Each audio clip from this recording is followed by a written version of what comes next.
এটা হচ্ছে আমাদের এবাজত হোসেনের সেলুট। ও অস্ট্রেলিয়ার সাথে উইকেট পাওয়ার মতো ওর একটা আগে থেকে এগুলো সিস্টেম ছিল, উইকেট পাইলে সেলুটে। তো বাংলাদেশ এবং অস্ট্রেলিয়ার মধ্যকার 2 ম্যাচের টেস্ট সিরিজ এখন আজকে তৃতীয় দিনে খেলা শেষ, কালকে চতুর্থ দিন শুরু হবে।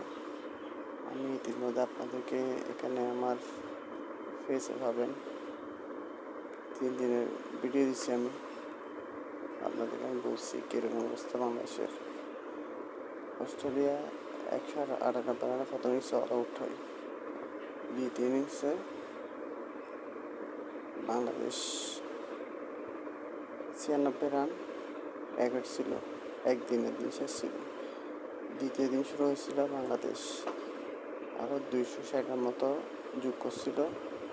বাংলাদেশের 351 রানে শেষ করছিল দিন 6 উইকেটে। চতুর্থ দিন বাংলাদেশ আর এক সেশন গেছে, বাংলাদেশ জবাবে আরও 70 রান যোগ করছে। তো বাংলাদেশ এখন ভালো পজিশন আছে। তো বাংলাদেশ 726 রানে অল আউট হয়েছে। তো অস্ট্রেলিয়াকে আবার ব্যাটিং দিচ্ছে। অস্ট্রেলিয়ার দ্বিতীয় ইনিংস, অস্ট্রেলিয়া আবার প্রথম 4 উইকেট চলে এসেছে, 161 রান। অস্ট্রেলিয়াকে এখন জেতার জন্য এখন বাংলাদেশ থেকে রিট আছে, রিটগুলো নিতে হবে আরও 67 রান। এগুলো নিয়ে টার্গেট দিতে হবে। তো টার্গেট যদি দিয়ে বাংলাদেশে যদি জিততে চায়, একটা বড় টার্গেট দিতে হবে 228 রান নিয়ে। সে বলতে অস্ট্রেলিয়াকে এখন যেহেতু 161 রান, অস্ট্রেলিয়াকে 350 রান করতে হবে। এটাই সম্ভব। স্মিথ, রাওয়াসিন সবাই আউট হয়ে গেছে। অস্ট্রেলিয়ার অবস্থা অনেক টাফ হয়ে গেছে। তো দর্শক বন্ধুরা, আপনারা কি বলেন, এই ম্যাচ কি বাংলাদেশ জিতবে নাকি অস্ট্রেলিয়া জিতবে? এখনও কিছু বলা যাচ্ছে না। যেহেতু একটা ভরসা দেখা যায়, মার্কস রাবারসেন আউট হয়েছে, স্টিভেন স্মিথ আউট হয়েছে, ট্রাভিস হেড প্রথমে চলে গেছে। তো 4জন ব্যাটসম্যান ওরা অলরেডি চলে গেছে। বাংলাদেশ এখন ভালো পজিশন আছে। তো আমাদের বাংলাদেশ, আমরা আশাবাদী বাংলাদেশ কালকে সকালে অস্ট্রেলিয়াকে অল আউট করে দেবে। বাংলাদেশের কালকেও ভালো একটা দিন যাবে। কালকে একটা ইতিহাস রচনা হবে। অস্ট্রেলিয়ার মাটিতে অস্ট্রেলিয়াকে হারিয়েছে, এটা আমাদের জন্য কত একটা প্রাপ্তির। মানে অস্ট্রেলিয়ার মাটিতে অস্ট্রেলিয়াকে প্রথমবার যে দ্বিতীয়বার 23 বছর আগে গেছে, কখনকার কথা, ব্রিটিশ আমলের। এখন যে হারা, মানে এটা অনেক বড় কথা, অস্ট্রেলিয়ার জন্য অনেক লজ্জাজনক আসলে।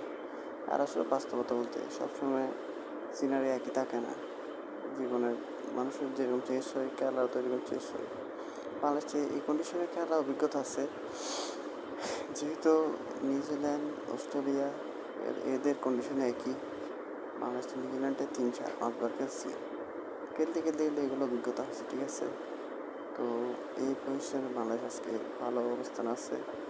তো বাংলাদেশ আগে থেকে গিয়েছে, প্র্যাকটিস ম্যাচ খেলছে, অভিজ্ঞতা হয়েছে বাংলাদেশের।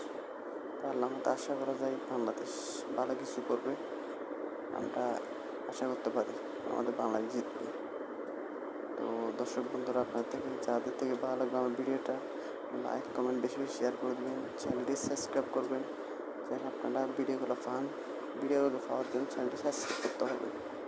তো কমেন্ট বক্সে অনুভূতিটা জানাবেন, বেশি বেশি অনুভূতি জানাবেন, কীরকম লাগতেছে না লাগতেছে। তো আমরা হোপফুল, আশা করি বাংলাদেশ কালকে জিতবে অস্ট্রেলিয়ার সাথে। অলরেডি অস্ট্রেলিয়া 6 উইকেট চলে গেছে, অস্ট্রেলিয়ার 12 আর আরও 67 রান লাগবে। এগুলো নিতে নিতে অস্ট্রেলিয়া যেন অল আউট হয়ে যায়, আমরা এটা আল্লাহর কাছে কামনা করি। সবাই বাংলাদেশ টিমের জন্য দোয়া করবেন যেন আমাদের বাংলাদেশ টিম জিতে।